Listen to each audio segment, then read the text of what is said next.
I don't. It's a boring part of the job. It's the bit that you have to do before you can do the exciting stuff, but it is absolutely essential. And depending on where you get your data from and the sort of tasks you're doing, this is something that you might want to try to automate. Now, pandas will enable you to do your data preparation, and it might even enable you to automate those processes. So it's essential that you know how to use it. And in this video, I want to give you a short tutorial on pandas, what it is, how it works, how to use it, so that by the end of watching this video, you'll have a lot more insight into what it's capable of, and not only that, but how it's used and where to go next to learn more about it. Because whatever you're doing, whether you want to do Kaggle competitions or you want to do your own data projects or you're working for someone else, you're going to have to get your data in order before you can do that analysis. And that's what pandas will enable you to do. I think it's a great library. It was created by Wes McKinney in 2010, and really it's just got better and better ever since then. I love it. Let's go and have a look. I'm going to grab my tea. We'll go over to the desk and take a closer look.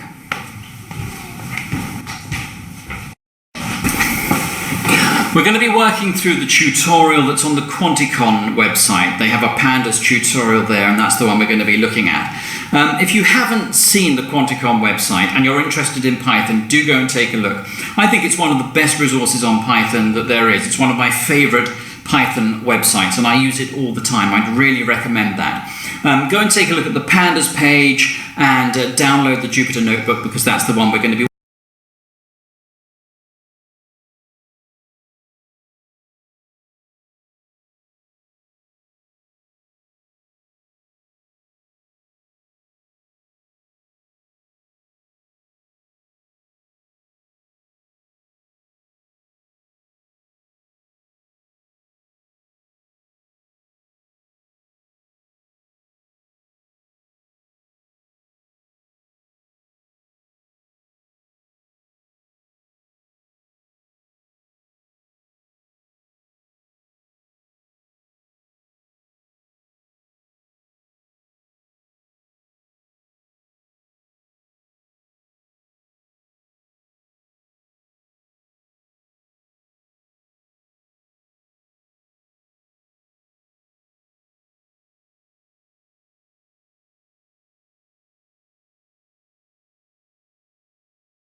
working through. You're also going to need Python working on your system, and I think the best way of doing that is by using Anaconda, There are lots of good reasons for that. I mean, one, it's platform agnostic, so it doesn't matter whether you've got a Mac or a Windows system, you will be able to use that, and it will also install all of the modules and libraries that you're likely to need. So go and do that. What I've done is I've put a link to a Facebook post in the description that contains all of the links that you're likely to need, so that I haven't had to put lots of links in the YouTube description. And when you've done that and you're all ready to go, let's get on with the tutorial. So I want to quickly run through this tutorial with you, and I want to show you how I try to get as much as I can from a tutorial like this, and how I think you could too. So it starts with an overview of pandas, showing how it's increased in popularity over the last few years. And then we get this line of code here which shows you how pandas is almost always imported as PD, like NumPy is imported as NP. And then we come to the first really important bit, actually, because you're introduced to a data type in pandas, which is the series. Now, the series isn't as important a data type as the data frame, which we'll come on to next. But as someone that's never seen pandas before, you can read this explanation, but it doesn't go into much detail. And if I was approaching this and seeing this for the first time, where it says you can think of a series as a column of data, such as a collection of observations on a single variable, I might want to find out a little bit more about that. So I would do two things. I would do a quick search on what is a series in pandas, which brings up a lot of useful